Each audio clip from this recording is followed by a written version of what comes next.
Hey guys, this is Steve from Cookout Coach, and if you've been trying to figure out what wood to use and how to use it in your cooker, this is the video for you.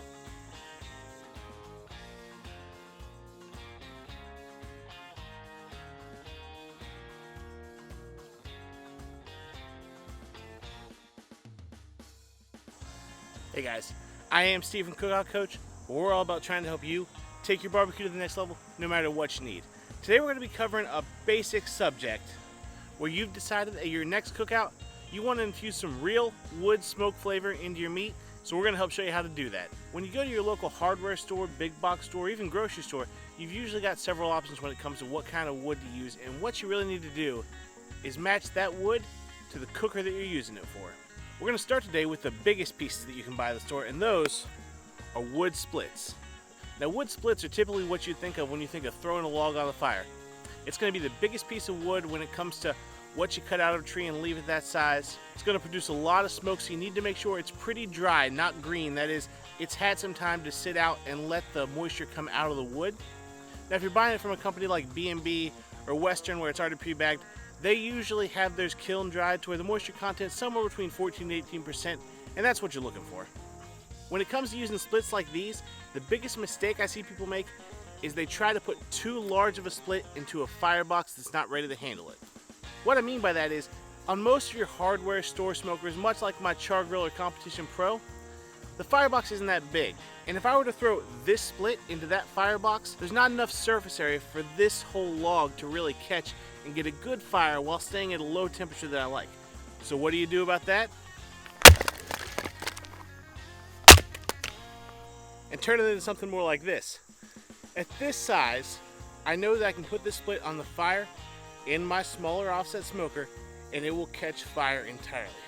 That's because when both your heat and your smoke are coming from full log splits, you don't want these to smolder at all. A smoldering log for that long of a cook in that quantity will put a rather bitter taste on your food, and you really don't want that. So make sure if you're running full log splits in your cooker, have them an appropriate size to where they can be fully caught on fire and aren't smoldering. So in conclusion, full splits go on offset smokers. Now let's say you've got a charcoal smoker like my Char Grill or Acorn. Your answer is going to be your wood chunks.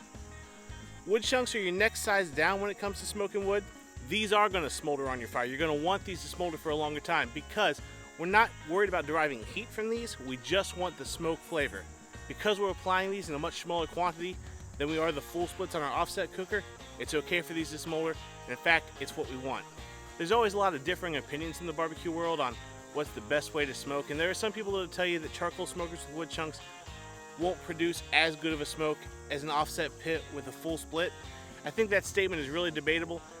For instance, there's been a lot of grand championships won, all the way down to me on my Char Grill or Acorn winning their first grand championship this year.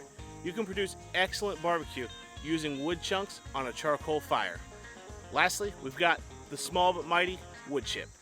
Wood chips are going to be used generally for people running an electric smoker, or if you've got a gas smoker and you want to try to infuse some smoke onto your food.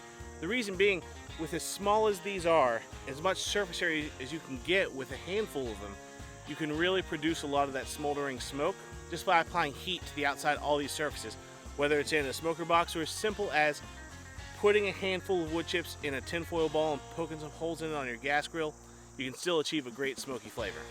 These are also the X factor if you want to put a nice smoky finish on a piece of meat. For instance, if you're done with a rack of ribs and you got them set into glaze and you want that sauce to pick up a little bit more smoke, right before you put them back on your cooker, no matter what cooker it is, you throw a handful of these onto the fire, let them ignite and let them go to smoking.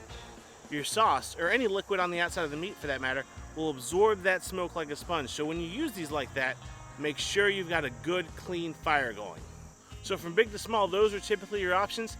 I recommend matching your option to the appropriate grill you have. The one thing we didn't talk about in here because I don't have any on hand are wood pellets, and those are easy because they're specifically made for wood pellet grills, but you can also do the finished smoke with them like you can with the wood chips. Speaking of that finished smoke, join me in this video over here and I'll show you exactly how to do it. We'll see you in a few.